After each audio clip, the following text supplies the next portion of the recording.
All right, can I please welcome to the stage Clint Taylor.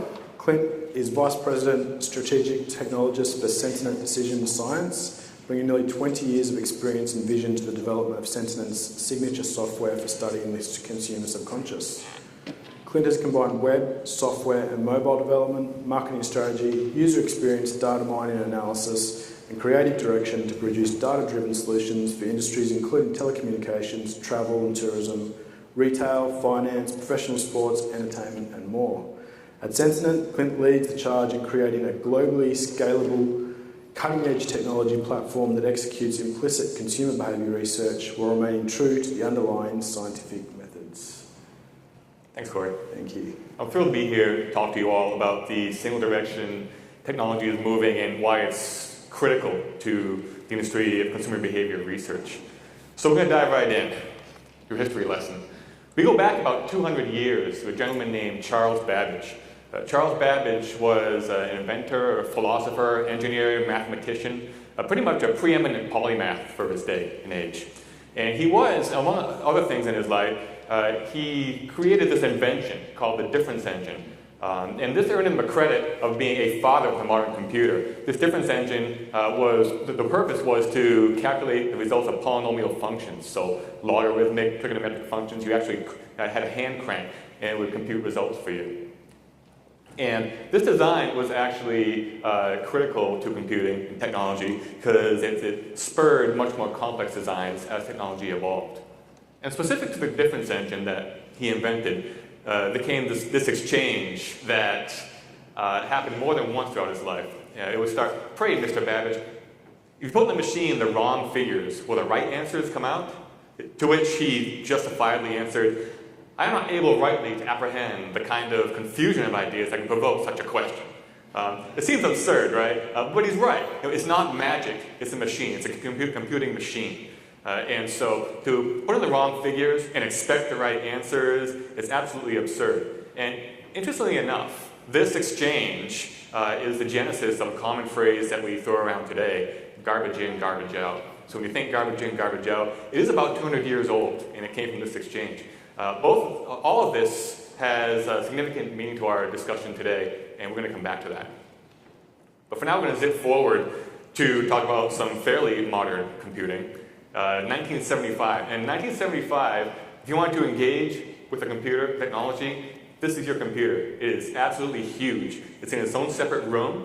It is in an industrial environment requiring industrial power. And that environment, that building, may or may not be in the building that you work in 1975. Let's say you work in this much swankier building down below.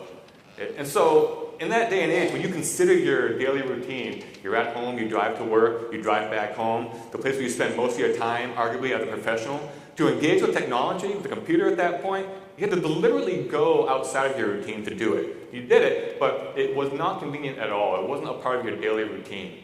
And so, very inconvenient at that day and age. So let's fast forward to 1985. The personal computer comes out, and all its floppy disk glory, right? So now you're happy, right? You have a personal computer at home, which means you have one at work as well. So it's become more convenient. So now you have access to computing, to technology, without having to go outside of your daily routine. So home and work, the two places where you spend the most time, you have access to technology. It's there, it's more convenient, it's more a part of your life. Home and work isn't the only place we spend all our time. We do go on trips, we go out to dinner, go to the doctor's office, go to the bank, for instance. So while it's more convenient, it's not everywhere. It's not prevalent throughout our day in, day out routine. Fast forward again, 1995. Personal computing becomes portable, right? Notebooks and laptops arrive on the market. So now you can take technology, take computers with you, going out to get a coffee. And you can also take them on the plane, on trips, and out to eat. So it's getting more convenient with the advent of the personal computer, but it's still not everywhere. It's still not omnipresent throughout our day in, day out routine. So now let's fast forward to today. It's estimated at the end of this year there'll be 1.75 billion active smartphone users. So we've gone from an age where we had to go to a separate building altogether to engage with technology to having it in our pocket, having it one thread of fabric away from us. And so now, evidently, we are able to use it while we're sitting waiting for the doctor's office. We're able to use it in line at the bank, for instance. We're able to take it in our car, where we use it, but we shouldn't be. We do anyway, right? So it's not, technology hasn't evolved to be closer to us just everywhere we are, but also in transit, en route. Whether we're driving, biking, walking, it's always on our person, these 1.75 billion active smartphone users. So it's evolved to be closer to us physically. Not just wherever we go and on our ways to and from, but also whatever we do. It's on us when we're celebrating, going hiking, playing with baby, or out with friends. So technology has evolved to be with us virtually everywhere we go during virtually every activity. Take smartphone, for example. What does that mean, though? Technology is with us. What is with us, and why does it matter? Right? My underwear is with me everywhere I go, right? It's not my new research tool, right? So let's look at what is available. Smartphones, video capability, perceptive capability. We can take pictures, and record videos, we can capture facial expressions, the irrepressible micro-expressions people have. Audio, it can understand our tone of voice, volume of voice, what we say, language recognition. And not just our voice, but the voice of those around us. Are we in a noisy environment? Are we in a serene environment? All can be detected with that smartphone that's on our person. Gyroscopic capabilities can detect whether I'm moving my hand aggressively or I'm very calmly moving it. Apple Watch coming out next month. So we engaged with Apple Watch where we considered notebooks. We had to take it off out of your shoulder bag, open it up, boot it up, sit down. Now we engage with it using the same motion that we use since the invention of the wristwatch, like this. We've been doing this for over 200 years. Google Glass, not mainstream yet, but not going away either. Eyeglasses have been around for 700 years. Human behavior has engaged with eyeglasses for 700 years by going like this. And it's the same basic motion, the same behavior we use to engage with technology like Google Glass. Nike Plus sneakers monitor the intensity of our workouts, how fast we run, how fast we walk, right? And all those Apple Watch, Google Glass, Nike Plus sneakers, all communicating with our smartphones using Bluetooth signals. And that's just the technology that's on us, on our person. Consider what's around us. GPS locates our position virtually anywhere we go. iBeacon technology, which Jeffrey Henning wrote a great piece about a few weeks ago, micro-locates us to within the meter. Nest thermostats use infrared technology, infrared beams, to detect whether we're home or away. And full-on home security systems that use our smartphones as hubs through Bluetooth also use infrared to function properly. So the point is here, these are things that most people in this room probably already know exist. But the point is, if you could visualize all of the perceptive capability that technology has evolved to offer us, if you could visualize it, it'd be completely enveloped like this. It would be a big mess. So here's the first point of this discussion. Technology itself is tethering to all that is human behavior. All that we see, all that we hear, how we move, where we are, and beyond. It is witness to human behavior in more ways than ever as it's evolved. It's with us at any moment around the clock. But due to the advent of big data and advanced analytics, it's also able to witness our behavior on the aggregate as well. So let's consider this scenario. I had a bad day at work, and I'm not afraid to tweet nasty thoughts about it, right? Normally I go take a bike ride to relieve myself, right, and get those endorphins going. I look at my smartphone and the forecast is for rain. So now, as a researcher, we're predicting what is that behavior going to be in the moment. Let's say, okay, we know you're married, bottle of wine and 2 glasses, right? However, the love of your life got tagged earlier in the day in Sydney, Australia, halfway around the world. It happens. And so now I'm thinking, okay, be wine for one, maybe an on-demand movie. As a researcher, we want to predict that behavior, right? Look what happens after. Let's say I post a video of me and my 3 buddies drinking beer and eating buffalo wings out of the bar, after which I tweet much happier thoughts. So in that moment, my decision wasn't wine in the movie, it was actually beer and friends. Now, it's a hypothetical scenario, but the point is, technology has access to all kinds of data before and after that are cause and consequence of that purchase decision, a decision that was made. Let's organize this a little different way. There's a great book out there, I highly recommend it, called The Power of Habit, written by Charles Duhigg. In it, researchers from MIT provided evidence of a consistent neurological loop that people execute in their habitual everyday behavior. And it consists of cues, routines, and rewards. So there are these cues that you have, and they make you crave a reward, and you execute a routine in order to get that reward. And again, the point is, more importantly than technology having access to our behavior chronologically, it's also accessing our behavior and able to glean data in this evidence neurological loop that drives habitual behavior that we want to understand and affect change as behavior researchers. A lot of companies are doing this fantastically already. Consider Odentext doing fantastic work with text analytics. So consider the tweets that I sent before and after in this cycle. Affectiva doing groundbreaking work with facial recognition. So consider the video that was posted that we took. Beyond Verbal, similarly, doing groundbreaking work with vocal recognition. So again, consider that video we took. Then we have our own implicit research technology, Sentient Prime, which we can quantify the emotional associations between consumers and brands or products at any point during this loop. So we're not able to just glean data that's visual, audio, and movement. We're also able to get into the non-conscious areas of the brain, given where technology, how close technology is to human behavior today. And getting inside the brain is important. We want to identify what is that idea? What spurred the decision to make a purchase, right? And we can focus on consciously. We can ask them, how likely are you to have gone out with your friends tonight? But if you ask consciously, then we encounter the classic problem of can't say, won't say, where the emotional drivers of behavior are often, well, they're not consciously available. So you can't determine what the emotional drivers were that spurred that decision. So by these technologies and these tools that are able to get into those non-conscious, subconscious, emotional areas of the brain that are on lockdown from our conscious selves, we're able to use both methods to alleviate this can't say, won't say problem and better predict consumer behavior. And this is based on research coming from 2000 with emotion decision-making in the orbitofrontal cortex, and again, 2008 with emotion as a tradable quantity by Reed and Gonzalez-Vallejo, which introduced the proportional emotion model in predicting preference.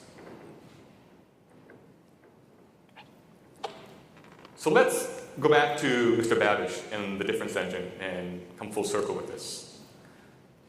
If we've identified that technology has evolved to be with us wherever we go, during virtually any activity, bombarding us, enveloping us in perceptive capability such as audio, video, movement, and beyond. And we can attach that data collection to an evidence neurological loop that drives habitual decision-making and glean data both consciously and non-consciously in the moment. If we agree that, and we consider all of this to be legitimate consumer behavior data, fire alarm, and we're putting it into our machines, our models, and we're charged, or we even promise to produce consumer behavior predictions out of those models, by not leveraging technology's tethering to human behavior and its witness to all that human behavior, by not leveraging that, are we in fact asking of ourselves this same crazy question that we all sort of laughed at 15 minutes ago? By not leveraging technology, are we not subjecting ourselves to garbage in, garbage out? We can put better figures into our machines and yield better answers. To close, technology is a front row seat and backstage pass to the very consumer behavior we seek to predict. We're able to collect data at an unprecedented level due to its tethering to human behavior itself. Thank you, everyone.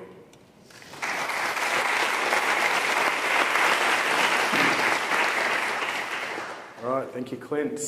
Questions? Mic here, please.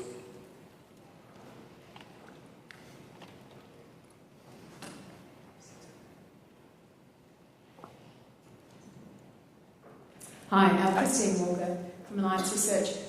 I was very interested, that's a very long process to get to the same outcome that you actually articulated. Do you understand what I mean? So you were able to outline what happened to you emotionally and responsively in the timeline thing that you drew out? Yes. So you were able to articulate that. Mm-hmm. So why would we use the technology? Do you know what I mean? We can get that answer and people can tell us. So why is it that you would think that you could tell us that other people couldn't tell us what had sort of happened to them through that process? You mean, in that hypothetical example, tell us that I'm going to go out with friends?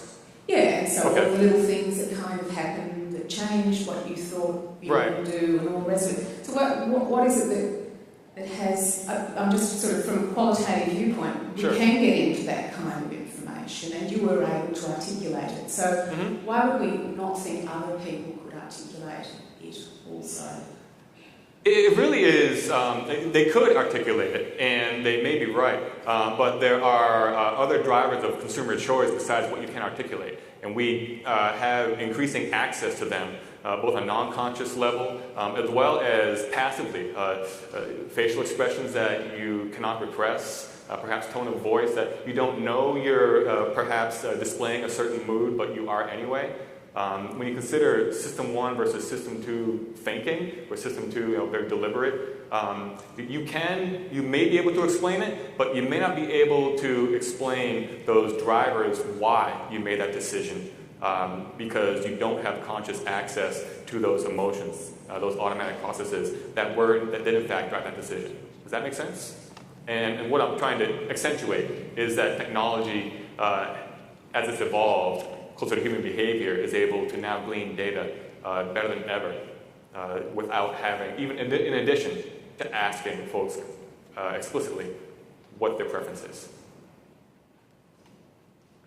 Look, I think the first one can probably get mostly there and the others are a very long way. And so not everybody has the ability or the technology to collate all of that information and form the conclusion. So I guess we could probably have gotten 80% of the answer in the first instance. I mean, look, somebody might have seen a blue billboard 2 days ago that made them feel happier or something like that. We can't measure that. But I think through a qualitative process, we probably could work you through what influences were going on as you articulated. So it's just, one's a long way around and the other one's sort of perhaps a shorter and more readily available one, would be my view. There are multiple ways to go about understanding those drivers, correct?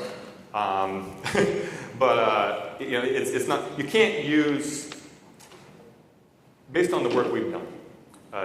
We don't use explicit methods alone. We don't use implicit methods alone. We combine the two to paint a clearer picture of the drivers of behavior. Okay, one final question over here, please.